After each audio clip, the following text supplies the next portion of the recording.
எங்களுக்கு என்ன பாதுகாப்பு? காவல்துறையின் உரிமைக்கும் சேர்த்து போராடுகிற பிள்ளைகள் நாங்கள் தான்.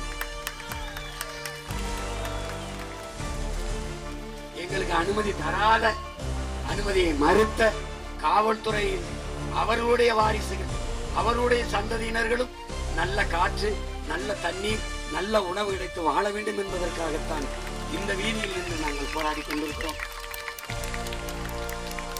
இந்த மேடை இது வரலாற்று சிறப்புமிக்க ஒரு மேடைதான். எங்கள் தலைவர் எங்களுக்கு சொன்னார், பிரிட்டிஷ்காரர்கள் நம்மளை அடக்கி ஆண்டார்கள், அடிமைப்படுத்தி ஆண்டார்கள். ஆனால் சுதந்திரம் கேட்டு போராடினோம், போராடுவதற்கான அனுமதியவாத தந்தார்கள். அந்த குறைஞ்சபட்ச ஜனநாயகமாக அவர்களிடம் இருந்தது. விடுதலை பெற்ற நாட்டில் இவர்களில் அந்த ஜனநாயகமும் இல்லை. இவர்களும் போராட மாட்டார்கள், போராடவும் நம்மளை விட மாட்டார்கள்.